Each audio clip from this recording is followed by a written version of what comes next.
Halo teman-teman semua, selamat datang dan jumpa lagi bareng kita admin Yuna di channel Yuzurunime. Oke, pada kesempatan video kita kali ini, Mimin bakal ngebahas alur cerita episode ke-8 dari anime Shunjiki no Kodomotachi. Dan seperti biasa, bagi teman-teman yang belum subscribe, kami harap dukungan subscribe dan like-nya dari teman-teman. Oke, tanpa lama-lama lagi, berikut pembahasannya, and so let's go.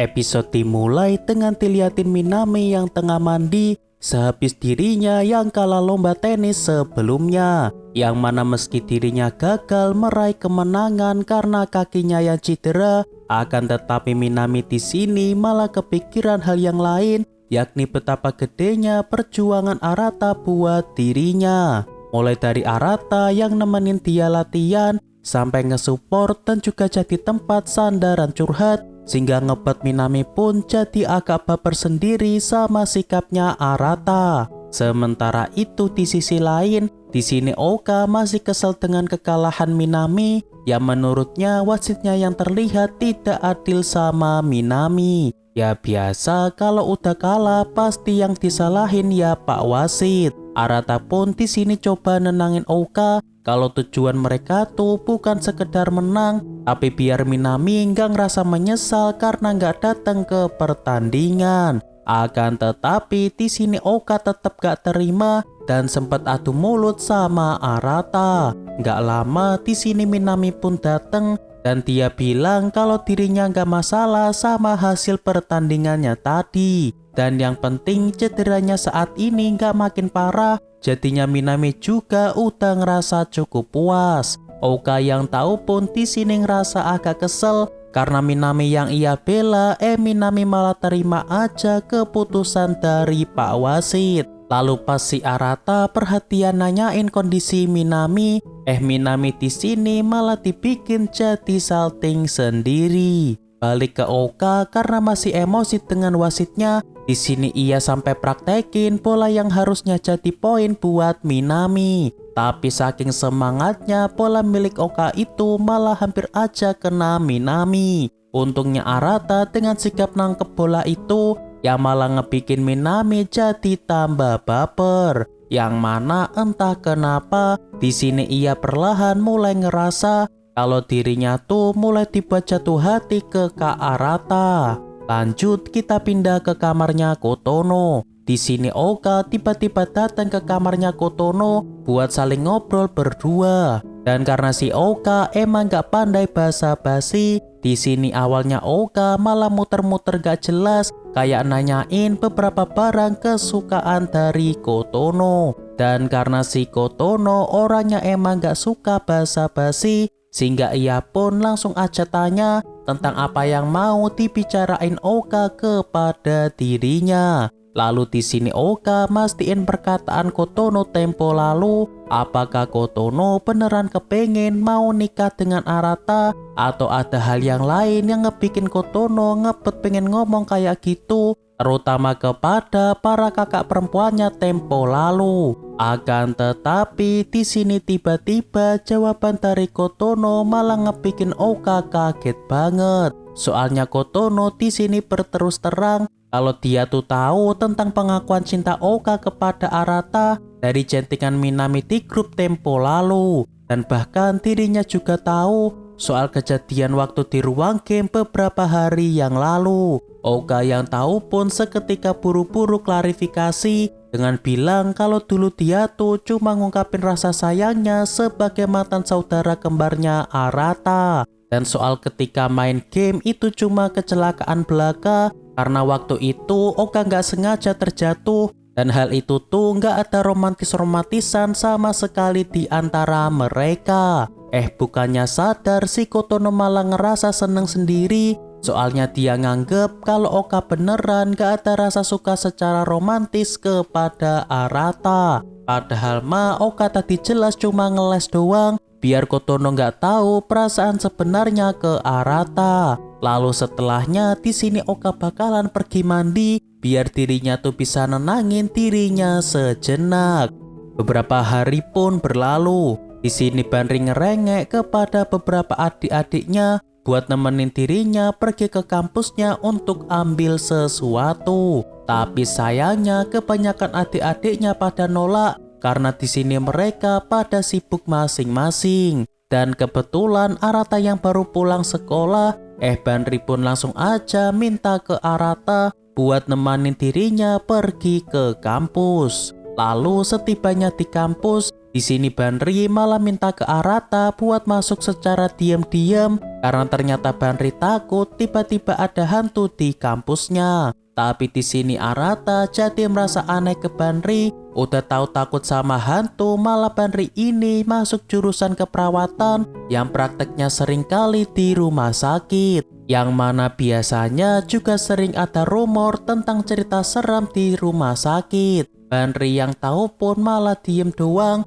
dan gak mau jawab pertanyaan dari Arata. Lalu karena angin di luar agak kenceng, sehingga ngebikin si Banri jadi tambah takut. Sampai-sampai dia gak mau lepasin tangannya Arata. Arata yang tahu pun gak bisa berbuat banyak, sehingga ia tetap berusaha nenangin diri dari kondisi yang menegangkan saat ini. Ya gimana enggak, kakaknya satu ini malah nempel terus kepada dirinya. Tapi gak lama Arata langsung narik Banri buat sembunyi karena dengar ada orang yang tengah jalan ke arah mereka. Dan bener aja rupanya orang tersebut adalah Pak Satpam yang saat ini lagi keliling di sekolah. Akan tetapi di sini Arata juga bingung. Meskipun mahasiswa dilarang masuk ke kampus saat malam hari, namun si Banri ini juga mahasiswa sini. Pastinya boleh-boleh aja kalau cuma mau ngambil barang yang ketinggalan di dalam kampus. Lalu di sini Arata ngerasa agak terkejut dengan pertumbuhan si Banri. Sebab dulu waktu kecil dia sering main bareng sama Banri, tapi sekarang dia udah berubah jadi cewek manis dengan badan ramping dan kulit mulus. Ya namanya juga orang pasti makin tumbuh dewasa. Lalu akhirnya mereka sampai di ruangan klub Banri, yang ternyata Banri cuma nyari sebuah boneka. Yang mana ternyata boneka ini tuh penting banget buat Banri. Jadi ceritanya klub perawat kampusnya Banri punya program biar ngebikin anak-anak di rumah sakit tempat mereka magang merasa senang. Nah boneka ini rencananya mau dikasih ke anak-anak yang lagi dirawat lama di rumah sakit itu. Dan kalau bonekanya kurang, jadinya bakalan ada anak yang gak kebagian. Lantas karena emang bonekanya dibuat sendiri sama klubnya Banri, sehingga di sini Banri mau nyelesain satu boneka yang belum selesai dijahit sama si Banri. Dan di momen ini juga Banri akhirnya cerita tentang alasan kenapa dirinya milih masuk ke jurusan keperawatan. Jadi waktu kecil dirinya seringkali diajak sama si ayah buat nengok ibu mereka yang sedang dirawat di rumah sakit. Nah tiap pulang dari sana, si Banri selalu ngerasa sedih karena nggak bisa terus bareng sama mendiang ibunya itu. Tapi di momen sedih itu ada seorang perawat yang nyemangatin Banri biar si Banri ini nggak ngerasa sedih lagi. Sehingga sejak saat itu Banri mutusin buat jadi perawat juga biar bisa jadi sosok perawat yang dulu bikin dia bisa kuat lagi. Lalu masalahnya Banri ngerasa malu kalau harus cerita alasan sebenarnya dirinya jadi perawat kepada saudara-saudaranya. Tapi hari ini berbeda, yang ngerasa seneng banget karena bisa jujur sama Arata. Namun seperti biasa karena nggak mau serius-serius amat, di sini ia pun langsung coba ngegoda Arata dengan bilang kalau Arata mungkin ngerasa terpesona kepada dirinya. Apalagi tadi Arata sehabis ngebungkam dirinya pas ada Pak Satpam. Akan tetapi di sini Arata kayaknya nggak peduli sama godaan Banri, sehingga ngebuat Banri pun jadi nyerah dan nggak ngegoda Arata lagi. Soalnya si Arata kini malah pergi ninggalin Banri. Lalu hari esoknya di sini Banri dan teman-temannya datang ke rumah sakit buat jenguk anak-anak dan juga ngasih boneka di sana. Dan ternyata anak-anak pun di sini pada seneng karena mereka pada dapat boneka yang dibuat sama Banri dan juga teman-temannya. Lantas di sini Arata juga ikutan ngerasa seneng setelah si Banri ngirim foto bareng anak-anak di sana. Lalu beberapa hari kemudian di sekolah Oka dapat pengumuman hasil ulangan harian. Biasanya sih Oka bisa selalu dapat nilai yang bagus, tapi kali ini tiba-tiba si Oka malah dapat nilai yang jeblok yakni nilai D.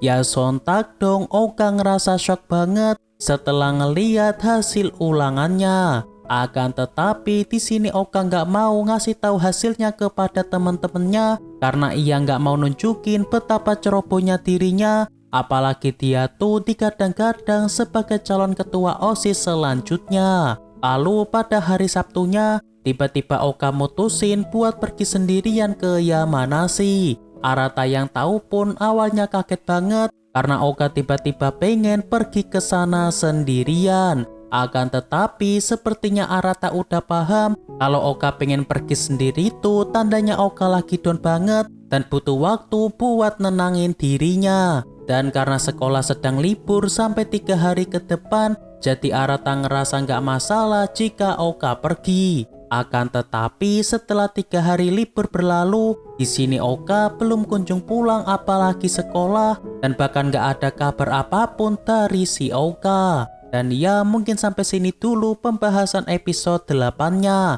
Sepertinya hubungan persaudaraan ini makin tambah rumit, terutama si Oka yang tiba-tiba pergi tanpa ada kabar balik setelah kejadian Kotono yang waktu itu nyeplos bahwa Oka juga suka ke Arata.